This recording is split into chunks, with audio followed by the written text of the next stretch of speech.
제가 목회하면서 양육에 눈뜬 것은 다름 아닌 목회든 신앙생활이든 예수님을 닮아간다는 것을 깨달았기 때문이에요. 그래서 저는 에베소서 4장 13절의 말씀, 우리가 다 하나님의 아들을 믿는 것과 아는 것에 하나가 되어 온전한 사람을 이루어 그리스도의 장성한 분량이 충만한 데까지 이르리니, 이 말씀을 붙잡은 거예요.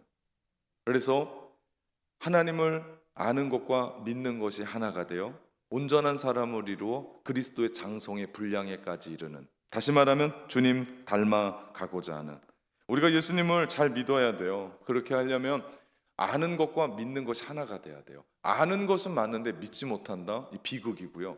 믿는 건 같은데 아는 것 하나도 없다? 이건 정말 실망입니다. 예수님은 보이지 않는 분이기 때문에 우리가 정말 그분을 잘 믿어야 돼요. 그래서 양육에 한 가지 목적이 있다면 그것은 예수님 닮아가는 거예요. 그래서 제가 목회 시작부터 양육을 했기 때문에 몇십 년 해온 거죠. 20년, 25년이 넘은 거죠. 제가 청년들 혹은 청소년들, 우리 아이들 사역하는 것부터 시작하면 더 많은 시간들, 그러다 보니까 양육에 대한 에피소드들이 얼마나 많은지 몰라요. 담임 목회 첫 출발부터 장소 때 가리지 않고 양육을 했습니다. 심지어는 양육할 데가 없어서 봉고차 안에서 양육할 때도 있었고요.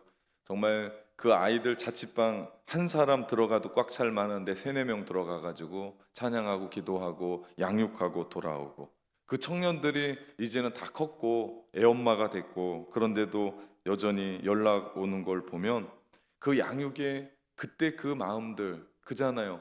양육하다 보면 하나님 말씀만 나누지 않거든요. 그 말씀 속에서 우리 안에 삶이 나누어지고, 삶이 나누어지다 보면 2-3 사람이 내 이름으로 모인 곳에 우리 주님 함께 계시거든요.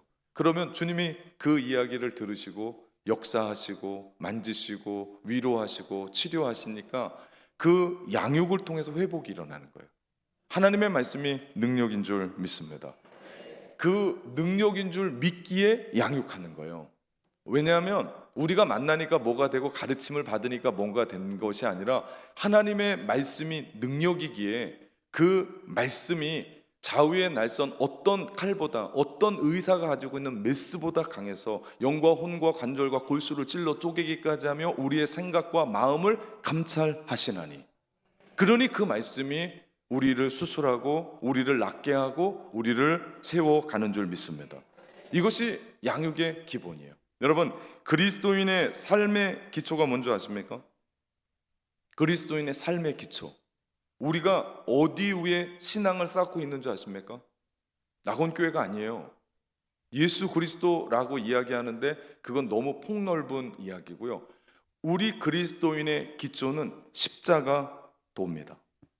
우리는 십자가의 말씀 위에, 다시 말하면 예수 그리스도, 그분이 이 땅 가운데 오셔서 우리에게 행하셨던, 그분은 하나님의 아들이십니다.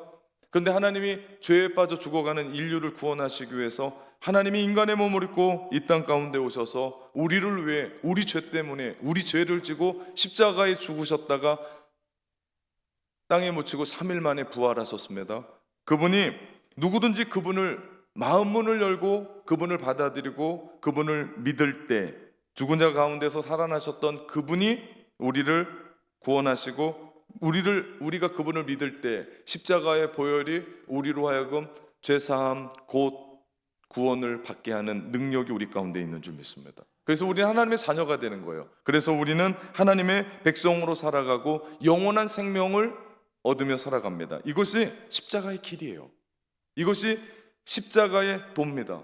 이것이 십자가의 말씀이에요. 그 말씀 위에 우리의 신앙이 세워갑니다. 오늘 보면 고린도전서 1장 18절, 십자가의 도가 멸망하는 자들에게는 미련한 것이요 구원받는 우리들에게는 하나님의 능력이라 고백합니다. 이 말씀을 쉬운 성경으로 읽어보니까요, 이렇게 돼요. 하나님의 말씀이 멸망하는 자들에게는 어리석게 들리겠지만 구원받는 우리에게는 하나님의 크신 능력입니다. 이 십자가의 말씀이 구원받는 우리에게 능력이 되는 줄 믿습니다. 그러고 보면 하나님의 자녀가 된다는 것은 그 자체가 능력이에요. 근데 문제가 하나 있어요. 그건 실제로 그 하나님의 능력이 나의 삶 속에서 작동하냐는 거예요. 교회에 와서는 십자가의 도가 믿는 우리에겐 하나님의 능력입니다, 아멘 하고 소리를 치는데, 실제적으로 우리의 가정생활에서도 그 십자가의 도가 우리의 능력입니까?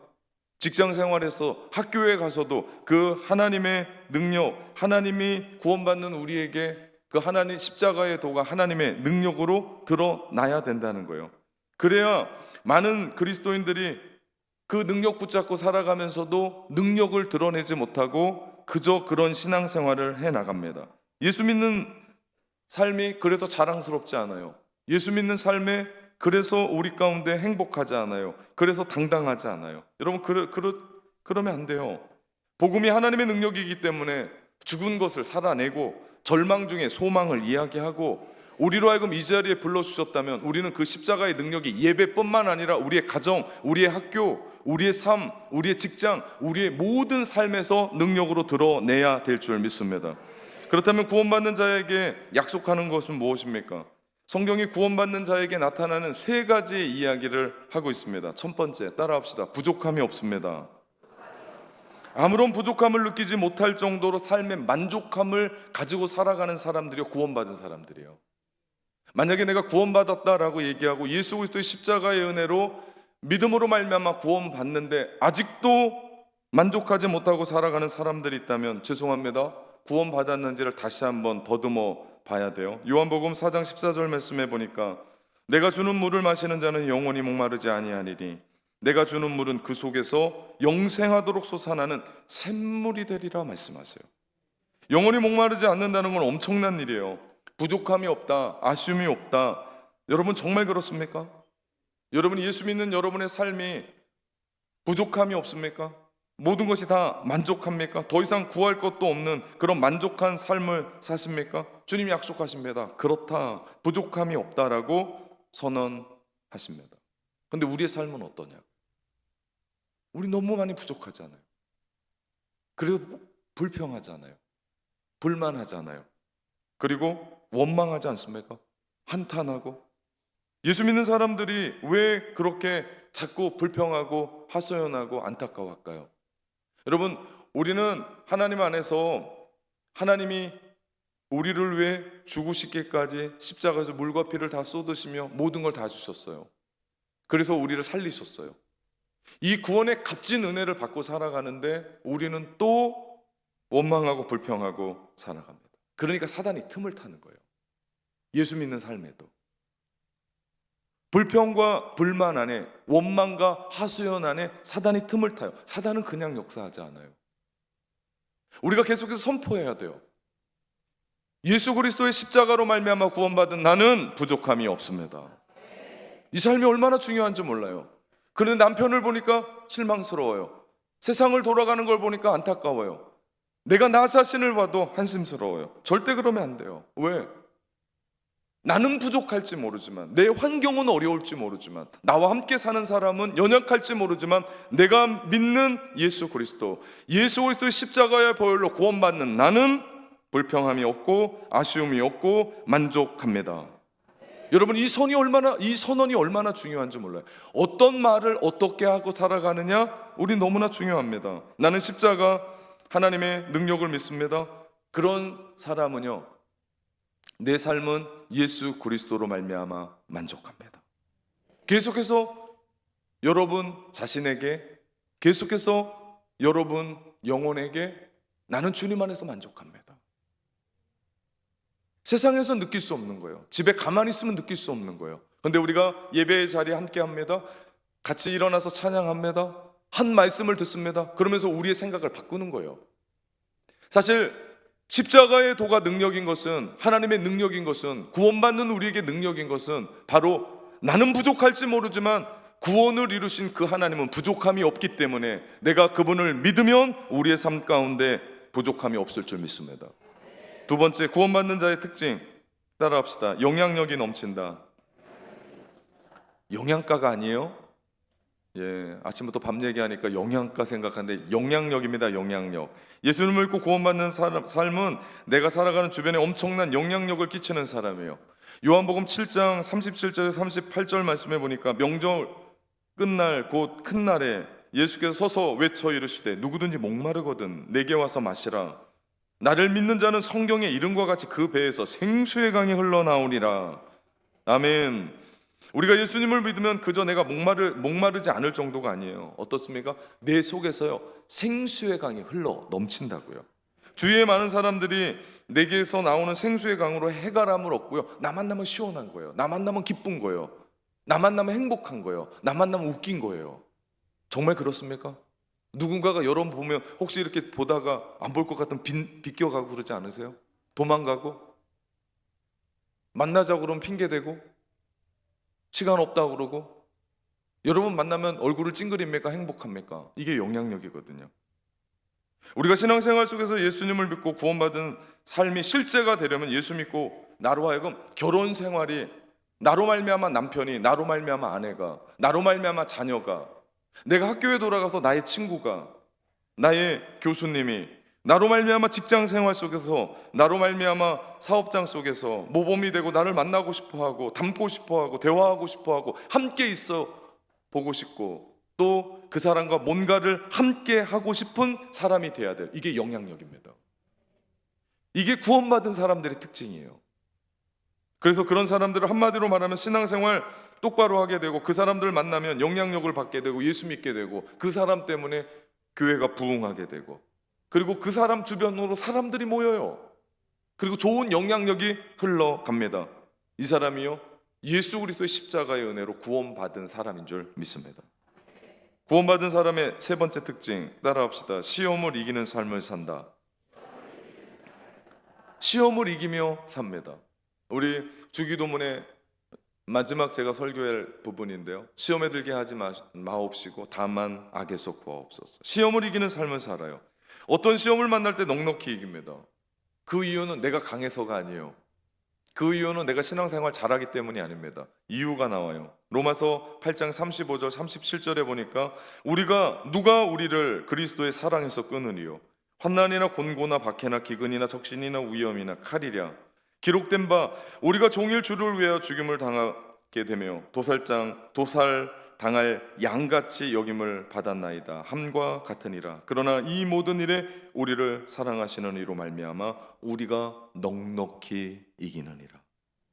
여러분, 우리가 시험을 만날 때 겨우 이겨나는 것도 참 대단한 거예요. 화가 머리끝까지 나서 터뜨려야 되는데 예수 그리스도 때문에 참는 거예요. 내가 유혹에 넘어질 뻔했거든요. 그런데 내가 죄의 충동이 일어나거든요. 분위기상 넘어가야 되거든요. 근데 내가 거기에 넘어가지 않고 승리를 합니다. 내가 잘나서가 아니에요. 내가 신앙생활을 잘해서가 아니에요. 뭐라고 얘기합니까? 예수 그리스도의 사랑이. 누가 우리를 그 사랑에서 끊으리요? 우리를 사랑하시는 이로 말미암아, 그 하나님으로 말미암아 우리가 넉넉히 이기는 줄 믿습니다. 이 사람이 구원받은 사람이에요. 이 사람이 구원받은 사람입니다. 부족함이 없습니다. 나는 만족합니다. 내가 주님으로 말미암아 살아가는 그 삶 안에 내가 시험을 이깁니다. 거뜬히 이깁니다. 내가 영향력을 끼치며 살아갑니다. 이런 사람이 구원받은 사람의 특징이에요. 리트머스 종이는 어떤 화학적인 반응을 할 때 노란색이 초록색으로 바뀌고 주황색이 어떤 색으로 바뀌는 그런 일들을 해요. 우리의 영적인 리트머스 종이라고 하는 어떤 시험지가 있을 때 우리가 구원받은 사람인가 하고 이렇게 대보면 그 사람이 어떤 색으로 변하는지가 되면 얼마나 좋을까요? 근데 이제는 우리 스스로가 판단해야 돼요. 예수 그리스도의 십자가의 은혜로 말미암아 그 보혈로 나는 구속받았습니다. 구원받았습니다. 이 이야기가 그냥 머리로서 어떤 교리로서 내가 동의하고 받아들이는 것이 아니라 정말 우리의 삶 현장 속에서 내 고백이 그런 거예요. 나는 부족해요. 남보다 못 살아요. 공부도 못하는 것 같아요. 직업도 별로 아니에요. 그럼에도 불구하고 내 안에 만족이 있습니다. 누군가가 나를 만나고 싶어해요. 나와 대화를 하고 싶어해요. 그리고 내가 함께 대화하면서 신앙생활하면서 누군가에게 영향력을 끼친다면, 내가 수많은 죄의 유혹이 있을 때 매일 넘어졌는데 이제는 내가 서서 넉넉히 이기며 살아가는 삶을 산다면, 오늘 성경은 분명히 얘기합니다. 그는 하나님의 능력으로 사는 사람이고 그가 구원받은 사람인 줄 믿습니다. 교회 나온다고 구원받는 거 아니에요. 여러분 오해하시면 안 돼요. 참 많은 사람이 교회 다니거든요. 천국 가겠다고. 천국 가서 못 보는 분들 많을 거요. 내가 구원받은 하나님의 백성이라면 구원받은 하나님의 백성답게 살아내야 되는 줄 믿습니다. 그렇다면 그분의 사랑이 내 안에 넘쳐서 우리는 넉넉히 누군가를 용서할 수 있고 넉넉히 누군가를 받아들일 수 있는 줄 믿습니다. 내가 대단해서가 아니에요. 그리스도의 사랑이 대단해서. 그 사람은 겸손합니다. 구원받은 사람은 절대 교만하지 않아요. 겸손합니다. 왜? 내가 이렇게 사는 것은 죽기까지 십자가에서 죽으시면서까지 우리를 사랑하셨던 그분의 은혜 때문이거든요. 이게 흔들리겠습니까? 이게 변하겠습니까? 이게 왔다 갔다 하겠습니까? 그 하나님의 사랑, 그 십자가의 능력이 우리로 하여금 넉넉하게 이기게 할 줄 믿습니다. 이런 삶이 승리의 삶이에요. 우리 신앙생활이 여기까지 가야 돼요. 그렇다면 십자가의 도가 어떤 의미에서 하나님의 능력인가? 십자가의 도가 하나님의 능력이라고 얘기하는데 어떤 의미에서 우리의 삶의 실제적인 어떤 의미에서 그것이 능력인가를 우리가 알아야 되지 않겠습니까? 그래야 살지 않을까요? 첫째, 십자가의 도는 우리가 말할 수 없는 죄인임을 깨닫게 하는 능력이에요. 진짜 놀랍습니다. 이건 목사가요 당신 죄인이라고 하면 어떻게 해요? 막 뭐라 그래요. 요즘 세상은 설교단에서 우리가 죄를 회개합시다 그러면 듣기 싫어해요. 귀를 막습니다. 그런 시대에 회개하라고 이야기하고 죄인임을 깨닫는 능력은요 그냥 할 수가 없다고요. 십자가의 도가 그 하나님의 능력이 우리로 하여금 내가 죄인인 걸 깨닫게 해요. 예수님이 십자가에서 죽으셨습니다. 그냥 죽은 게 아니에요. 처절하게 정말 그 당시에 고문의 방법 가장 악랄하고 질 나쁜 그 십자가에서 우리 주님이 죽으셨어요. 이유는 우리의 죄 때문에.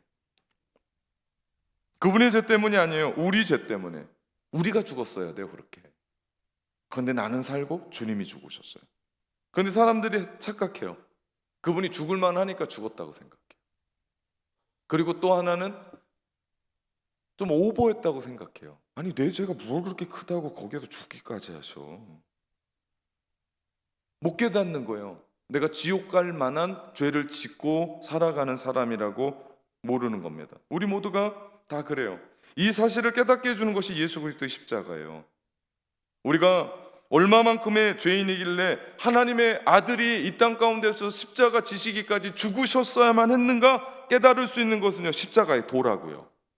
저는 여러분에게 질문합니다. 오닉스 청년들에게 목장 모임하면서 나눠봤으면 좋겠어요. 어른들도요 집에 돌아가시면서 이 질문 안 까먹으면 생각하고 얘기했으면 좋겠습니다. 여러분은 나 자신이 십자가에 예수님이 죽으셔야 할 만큼 그런 지옥에 갈 만한 죄인이라는 것을 나 스스로 깨달은 제가 언제입니까? 깨달은 적은 있는가 물어보십시오. 스스로. 그리고 오닉스 목장 안에서 물어보십시오. 언제 그걸 깨달았어? 지옥 갈 수밖에 없어서 부들부들 몸이 떨리고 하나님 주님 없으면 안 됩니다. 예수 그리스도 십자가가 필요합니다. 그렇게 울먹이며 주님 앞에 나갔을 때가 언제였는지 이거 있어야 돼요. 이거 없으면 구원 헛방입니다. 언제였는지. 우리는 다 우리 자신을 죄인이라고 인정해요. 지옥에 갈 수밖에 없는 존재라도 인정해요. 벌레만 또 못한 죄인, 말할 수 없는 죄인 이런 고백을 하고 기도 시간에 그리고 말씀을 나누기도 합니다. 그렇지만 진짜 믿는 것과는 달라요. 한 권사님이 딸이 직장 생활하면서 손주를 봐주게 됐어요. 이 아이가 점점점 자라면서 5살이 되니까 말을 곧장 잘하는 거예요. 얼마나 기쁘고 자랑스러웠겠어요. 하루는 할머니가 식사 기도하면서 그 아이한테 네가 한번 기도해봐라 그랬다는 거예요. 그랬더니 이 아이가 5살짜리 아이가 식사 기도를 하는 겁니다. 그러면서 이 권사님 할머니가 기절하는 줄 알았습니다. 그 아이가 이런 기도를 해요. 하나님, 우리 할머니는 정말 말할 수 없는 죄인, 말할 수 없는 죄인인 우리 할머니, 지옥에 갈 수밖에 없는 우리 할머니, 하나님이 용서해 주시고 이렇게 기도가 시작되는 거예요. 이 권사님이 충격을 먹었어요. 아니 그렇게 아끼고 사랑했었던 이 손주님이 할머니한테 죄인이고 지옥 갈 수밖에 없다고 얘기하니까 충격을 받은 거예요. 근데 그 손주에게 그 기도를 가르쳐 준 분이 누구예요?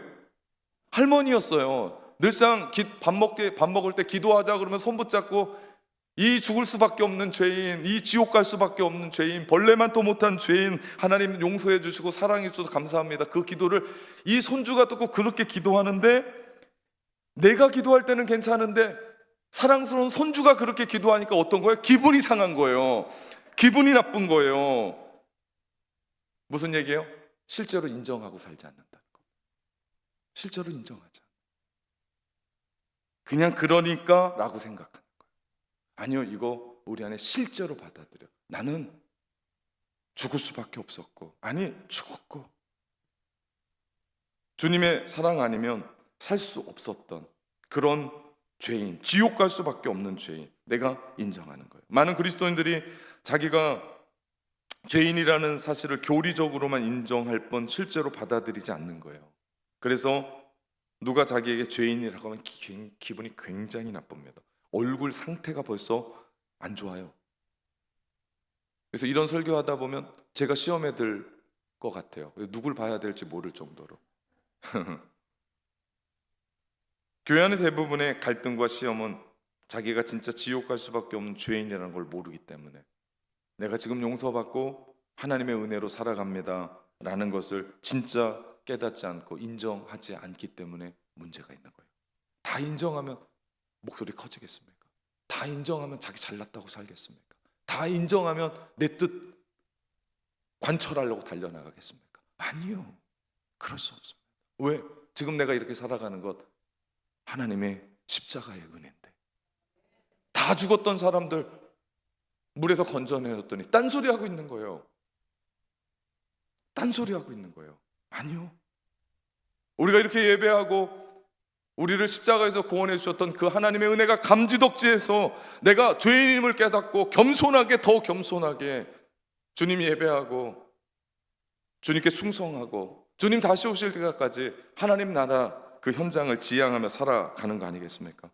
왜 그렇습니까? 진짜 자기를 위해 십자가에 죽으신 예수님을 바라보지 않고 있기 때문에, 예수님이 자기를 위해 십자가에서 죽으신 것을 바라보면서 그것을 인정하지 않을 수가 없다고요.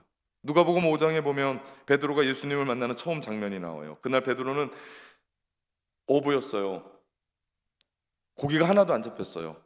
그래서 다음 날을 위해서 그물을 깁고 있었어요. 그때 예수님 말씀하세요. 깊은 데 가서 그물을 던지라. 어부에게서 말도 안 돼요. 베드로는 베테랑 어부였어요. 진짜 그 고기 잘 잡는. 그런데 예수님의 말씀에 순종해서 그물을 던졌는데 엄청난 고기를 잡습니다. 어부로선 기뻐해야 돼요. 근데 베드로는 기뻐하기 전에 예수님 앞에 무릎을 꿇고 고백합니다. 주님, 나는 죄인입니다. 나를 떠나소서. 베드로가 왜 그랬을까요? 예수님을 인격적으로 만나고 그 눈을 뜨니까 내가 누구인지를 보게 된 거예요. 이게 신앙생활이에요. 이게 신앙생활입니다. 내가 죄인이었던 거예요. 말할 수 없는 죄인이었던 거예요. 그러니까 주님, 나를 떠나십시오. 나와 함께 있으면 안 됩니다. 누구든지 예수님을 인격적으로 만났는지 아닌지는 여기에서 승부가 나요. 십자가의 예수님, 그 예수님을 인격적으로 만난 사람은요, 내가 죄인임을 고백해요. 떳떳하지 못해요. 그러면서 나를 구원해 주셨던 그 하나님의 은혜로 우리 가운데 맡겨주셨던 그 자리, 크든 작든지 간에 겸손하게 끝까지 충성합니다. 여러분이 예수님을 정말 만나고 그분의 십자가의 복음으로 말미암아 내가 죄인인 것을 깨달았다면 한 가지 질문해보면 알아요. 여러분 주변에 나보다 더 악질인 사람을 본 적 있습니까? 예, 우리 옆집 사람은 진짜 악질입니다.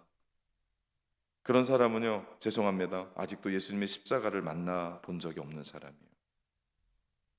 지옥에 갈 수밖에 없는 죄인, 예수님을 십자가에서 죽게 만들었던 장본인이 납니다.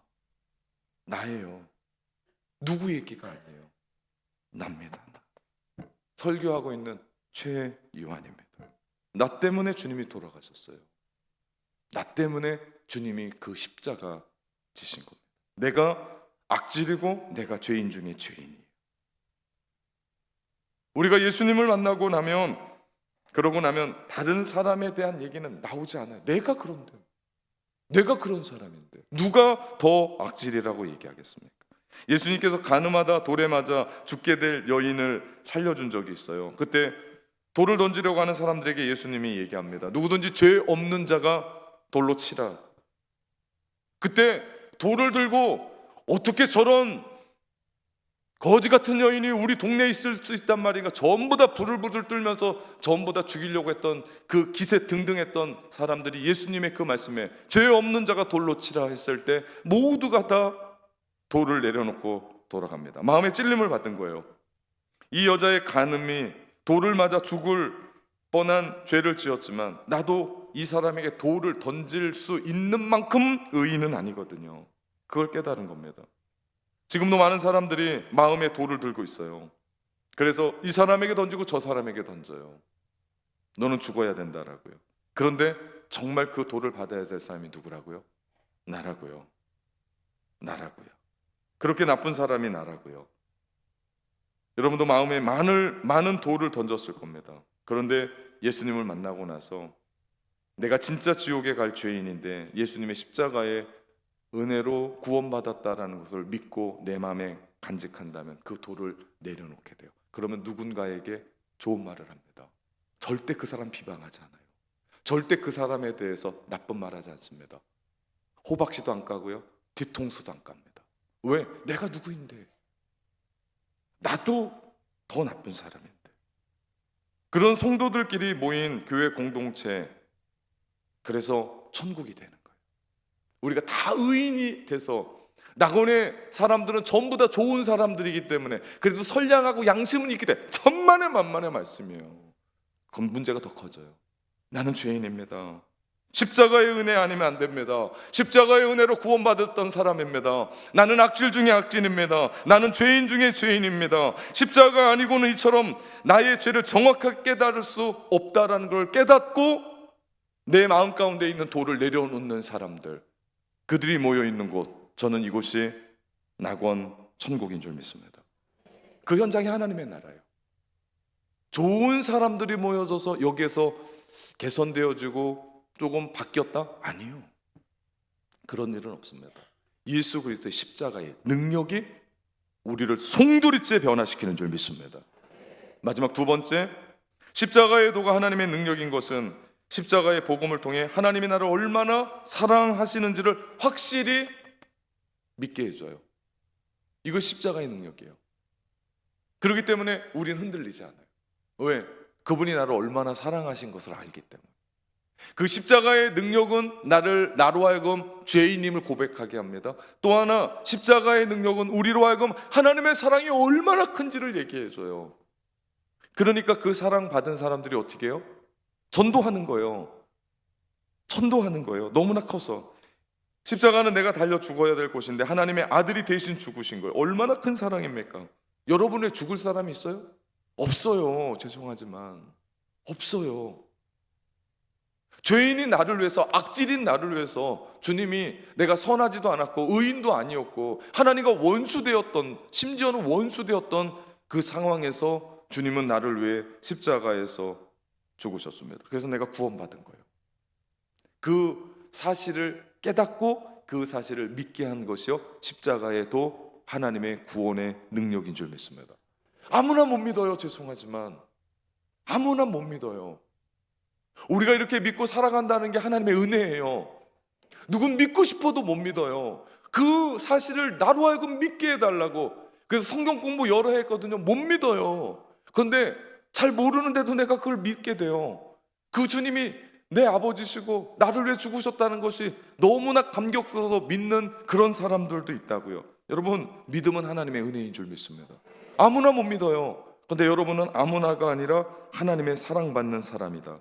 그 십자가 속에는 하나님의 사랑이 절절절 흐릅니다. 이 사실을 우리가 진짜 믿게 되면 하나님의 사랑을 조금도 의심하지 않아요. 그렇기 때문에 내가 좀 흔들려도요, 내가 구원받은 사람인가? 절대로 흔들리지 않아요. 왜? 그 하나님의 사랑이 여기에 박혔거든요.